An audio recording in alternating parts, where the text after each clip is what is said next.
Assalamualaikum warahmatullahi wabarakatuh. Kami dari kelompok 7 yang beranggotakan saya sendiri, Lisa Fatkuljana, dan rekan saya, Rizka Juliani, akan mempresentasikan mengenai isu defisitnya neraca keuangan Bank Indonesia pada tahun 2021. Adanya pandemi COVID-19 menimbulkan dampak negatif, terutama pada bidang ekonomi.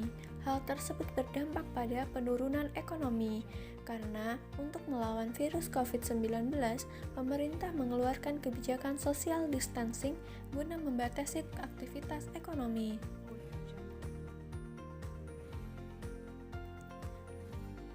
Adanya kebijakan tersebut tentu membatasi ruang gerak dan mobilitas masyarakat dalam melakukan aktivitas bisnis. Untuk itu, pemerintah dan Bank Indonesia harus segera mengambil kebijakan untuk mengatasi dampak yang ditimbulkan dari adanya pandemi COVID-19. Kesulitan melaksanakan keberlangsungan usaha berakibat pada banyaknya usaha yang mengalami kebangkrutan.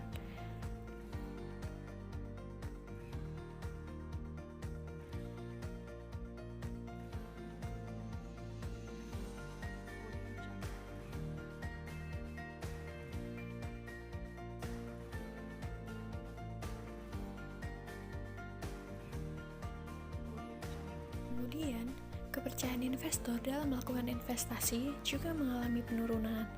Hal tersebut akibat dari adanya penurunan grafik penjualan secara signifikan yang diakibatkan oleh pandemi COVID-19. Sehingga timbullah masalah di beberapa daerah yang mengakibatkan kelasuan ekonomi yang terjadi di Indonesia. Dan hal tersebut berimbas pada neraca keuangan Bank Indonesia. Adapun yang dimaksud dengan neraca keuangan atau laporan keuangan merupakan catatan informasi keuangan pada suatu periode yang dapat digunakan untuk menggambarkan kinerja perusahaan pada periode tersebut. Neraca keuangan memiliki peran sebagai alat untuk menganalisis perubahan kondisi keuangan suatu perusahaan secara berkala dari tahun ke tahun. Jadi, dari laporan neraca dapat diketahui perkembangan keuangan Bank Indonesia yang dilihat dari kondisi keuangannya sebagai alat untuk menganalisis likuiditas, di mana dengan adanya laporan neraca dapat digunakan untuk mengetahui kemampuan dalam mengembalikan hutang dalam bentuk dana cair atau liquid. Ketiga, berfungsi sebagai alat untuk menganalisis kemampuan dalam melunasi hutang jangka pendek sebelum jatuh tempo. Neraca sangat penting untuk kemampuan membayar hutang jangka pendeknya dengan melihat aktiva dan dibandingkan dengan kewajiban atau hutangnya.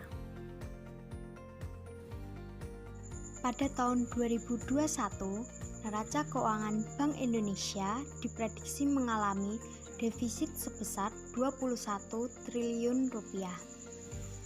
Angka itu merupakan imbas dari tingginya beban yang harus ditanggung Bank Indonesia selama tahun 2020 dalam merespon dampak pandemi COVID-19 untuk pemulihan ekonomi nasional.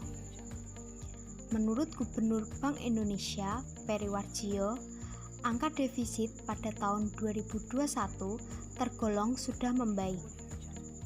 Pasalnya, pada 6 Juli 2020, pihaknya sempat melakukan perkiraan, dan angkanya sempat menyentuh 24 triliun rupiah. Peri Warjio meyakini defisit neraca keuangan Bank Indonesia pada tahun 2021 masih bisa kurang dari 21 triliun rupiah. Penyebab defisit neraca keuangan Bank Indonesia antara lain adanya mekanisme burden sharing antara pemerintah dan Bank Indonesia. Dengan skema itu, Bank Indonesia harus membeli surat utang pemerintah terkait pembiayaan pandemi COVID-19. Bank Indonesia mencatat realisasi pembelian surat berharga negara atau SBN dengan skema pembagian beban mencapai 183,48 triliun rupiah. hingga 24 September 2020, Bank Indonesia sudah menyerap sebesar 183,48 triliun SBN yang digunakan untuk membiayai kebutuhan publik atau public goods yang semua dana dan bebannya dari Bank Indonesia. Di dalam SKB 7 Juli juga terdapat kebutuhan untuk membiayai non-public goods sebesar 177 triliun dengan skema berbagi beban yakni pemerintah dan Bank Indonesia. Kedua, adanya penurunan suku bunga global. Penurunan suku bunga global menyebabkan penerimaan devisa asing yang biasa diandalkan Bank Indonesia mengalami penurunan. Penurunan suku bunga itu akhirnya membuat penerimaan Bank Indonesia yang berasal dari devisa mengalami penurunan.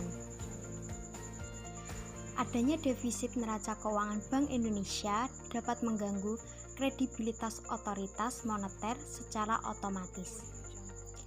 Kredibilitas Bank Indonesia sangat penting untuk memberikan keyakinan kepada publik akan kebijakan yang ditempuh, sehingga efektivitas kebijakan dapat tercapai. Adanya defisit neraca keuangan menyebabkan menurunnya kredibilitas Bank Indonesia, sehingga dapat menurunkan efektivitas implementasi kebijakan moneter. Selain itu, defisit neraca keuangan Bank Indonesia dapat memperlemah posisi kelembagaan Bank Indonesia.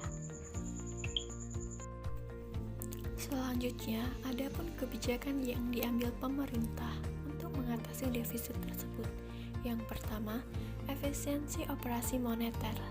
Kebijakan efisiensi operasi moneter ini merupakan alternatif kebijakan agar penerimaan hasil penanaman devisa lebih tinggi.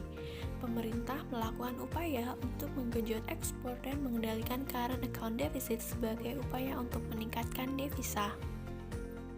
Selanjutnya, ditegaskan oleh Bank Indonesia atau BI, Darmin Nasution, Bank Indonesia akan mengambil sejumlah langkah untuk mempercepat penyesuaian keseimbangan eksternal melalui kebijakan nilai tukar, penguatan operasi moneter, kebijakan makroprudensial untuk mengelola permintaan domestik, dan kebijakan yang mendorong arus modal.